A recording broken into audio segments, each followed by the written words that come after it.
राम मंदिर, petrol diesel पर tax और कोरोना को लेकर गृह मंत्री डॉक्टर नरोत्तम मिश्रा ने कांग्रेस पर निशाना साधा है। उन्होंने प्रवासी मजदूरों के रोजगार को लेकर भी जानकारी दी है। अब क्या है कि कुछ लोगों की आदत ही होती है आलोचना करने की।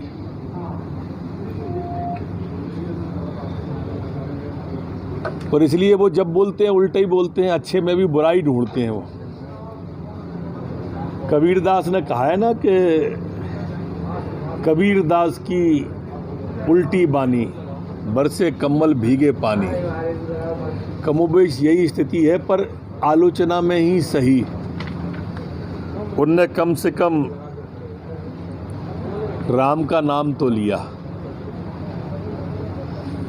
कमलनाथ जी हों या ये हों, इन्हें अपने शीर्ष नेतृत्व को भी बताना चाहिए। जिन लोगों की वजह से इतना लेट हो गया भगवान राम की भूमि का शिलान्यास, कपिल सिब्बल से लेकर दूसरे बड़े बड़े कांग्रेस के नेता अदालत में खिलाफ खड़े रहे। जो अदालत सुप्रीम कोर्ट में कहते रहे कि राम थे ही नहीं, राम काल्पनिक है, राम सेतु था ही नहीं। उन लोगों को सोचना चाहिए अब और विचार करना चाहिए। राम इस देश की रोम रोम में बसे हैं और राम ने तो स्पष्ट कहा है कि निर्मल जन सो मोहि पावा, मोह कपट छल छिद्र न भावा।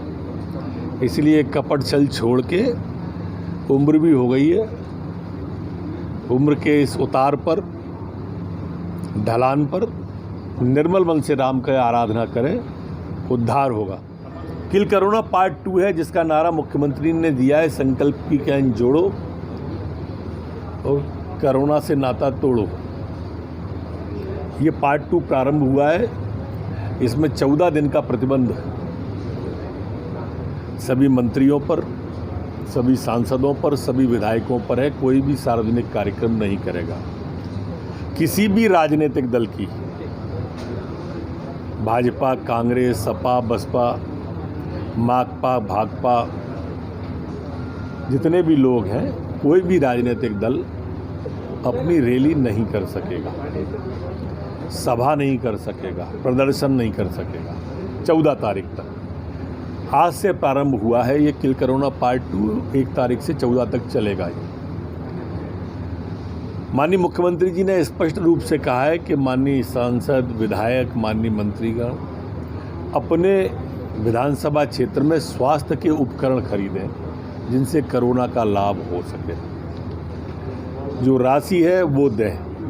इसी तरह से जो हमारे यहाँ गौड़ खनिज की राशि कई जिलों में रहती है, 500 करोड़ के लगभग है, उसका भी बड़ा हिस्सा इस बार हम स्वास्थ्य पे ही खर्च करेंगे। ये दोनों बातें कहने के पीछे अभिप्राय सिर्फ इतना सा है कि स्वास्थ्य हमारी प्राथमिकता पे है और इस क्षेत्र में कोई कमी नहीं आने दी जाएगी। देखिए, जो प्रवासी मजदूर थे मध्य प्रदेश के अंदर, प्रवासी मजदूरों की जो संख्या आई, उस संख्या में से जो टेक्निकल थे, जो लोग थे, उनमें से 36,808 को तो रोज़गार हमारे नियोक्ताओं ने दे दिया है। जो उद्योग हैं जिनका टेक्निकल हैंड में कहीं और काम करते थे, उन सबको दे दिया गया है। मनरेगा के तहत 1,93,174 को दे दिया है। 36,808 वो और 1,73,000 संबल के पोर्टल पर हितग्राही 3,24,715।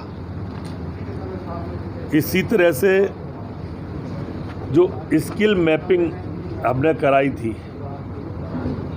और वो इस स्किल मैपिंग में जो वेल्डिंग करते थे, कारपेंटरिंग करते थे, इन सब का भी हमारा सर्वे हो गया, लोग नियुक्त हो गए।